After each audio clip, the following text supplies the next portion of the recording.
നമ്മുടെ ഇവിടെ ഈ ഇടുക്കിയിൽ തണുപ്പായതുകൊണ്ട് ദോശമാവ് അരച്ച് വെച്ച് കഴിഞ്ഞാൽ ഒരിക്കലും പൊങ്ങി വരത്തില്ല. ഒരിക്കലും വല്ലപ്പോഴുമാണ് എനിക്കതെങ്ങനെ നല്ലതായിട്ട് കിട്ടുന്നത്. അപ്പോൾ കാരണം ഞാൻ രാത്രിയിലാണ് കൂടുതൽ അരയ്ക്കുന്നത്. രാത്രി തണുപ്പ് കൂടെ കൂടുതലായതുകൊണ്ട് രാവിലെ ആകുമ്പോഴത്തേക്കും അത് ഇഡ്ഡലിയൊന്നും ഉണ്ടാക്കി ശരിയാവില്ല. അപ്പോൾ ഞാൻ എന്ത് ചെയ്തു, ഇന്ന് രാവിലെ അരച്ചു. രാവിലെ അരയ്ക്കുമ്പോൾ രാവിലെ പകൽ ഇച്ചിരി ചൂടില്ല, എന്നാലും രാത്രിയിലത്തെക്കാളും ബെറ്ററാണ്. അപ്പോൾ അതുകൊണ്ട് ഞാൻ ഓർത്തു മുടിയൊക്കെ ഉള്ളതുകൊണ്ടിരിക്കുന്നു. അപ്പം ഞാൻ ഓർത്തു രാവിലെ അരച്ച് വയ്ക്കാം. അപ്പോൾ രാവിലെ അരച്ചിട്ട് ഞാൻ ഇവിടെ വെച്ച് തന്നെ കാണിച്ചു തരാം. ഇവിടെ ഒരു കബോർഡുണ്ട്, നമ്മളിവിടെ എല്ലാം കാലിയാക്കിയിട്ടേക്ക് ഇവിടെ ഒന്നും വെച്ചിട്ടില്ല. അടിയിൽ ഇവിടെയൊക്കെ പാമ്പിൻ്റെയൊക്കെ ശല്യം കൂടുതലായതുകൊണ്ട് നമ്മളതെല്ലാം നീറ്റായിട്ടാണ് വെച്ചേക്കുക. അപ്പോൾ കാലിയാണ്. അപ്പോൾ ഞാൻ ഇവിടെയാണ് എടുത്ത് വെച്ചേക്കുന്നത്. ഇവിടെ ഒന്നുമില്ല വേറെ. അപ്പം അതെടുക്കാമേ.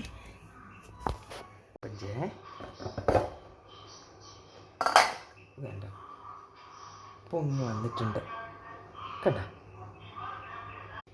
ഇനി നമുക്ക് ഉപ്പൊക്കെ ഇട്ടിട്ട് മിക്സ് ചെയ്യാം. വേണ്ട,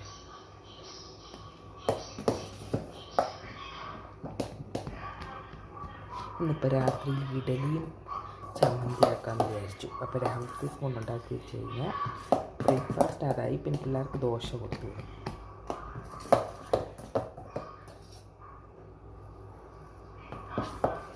നല്ലതായിട്ട് വന്നിട്ടുണ്ട്, പെർഫെക്റ്റായിട്ട് വന്നിട്ടുണ്ട്.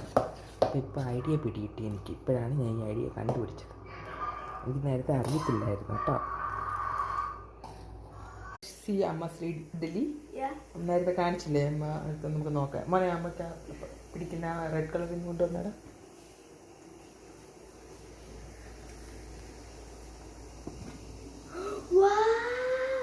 ഫ്ലഫി ആയിട്ടിരിക്കുന്നുണ്ടോ? അപ്പം every day if you're making idli or dosa, make it at the morning itself. Yeah, morning night is so cool. Look so fluffy. First when you showed that maavu, I did not feel it was that much fluffy, but this is so fluffy. നമുക്ക് രാത്രി soft ആയിട്ട് കഴിക്കാം. How did it feel like? അത് കുറച്ച് that is so nice and fluffy. അമ്മയ്ക്ക് ഇനി 2 തട്ടും കൂടെ ഉണ്ടാക്കണം. ചമ്മന്തി വേണ്ട. That's my favorite. ചമ്മന്തി റെഡി ആയിട്ടുണ്ട്. അപ്പോൾ my favorite ചമ്മന്തി. അമ്മയ്ക്ക് ഇതിനകത്ത് ഊറദാല ഇട്ടേക്കുന്നത് എനിക്ക് അമ്മയ്ക്ക് ഭയങ്കര ഇഷ്ടമാണ്. ഊറദാല കൂടുതൽ കിട്ടുന്നത് അമ്മയുടെ ഇത് എല്ലാവരും വിചാരിക്കുന്നത് അമ്മ കഴുകാത്തല്ല. ഇത് പോവില്ല. ഇത് എന്തോ ഇത് പിടിച്ചിരിക്കുക, അത് പോകത്തില്ല. അല്ലാതെ ഇത് കഴുകാത്തല്ല കേട്ടോ.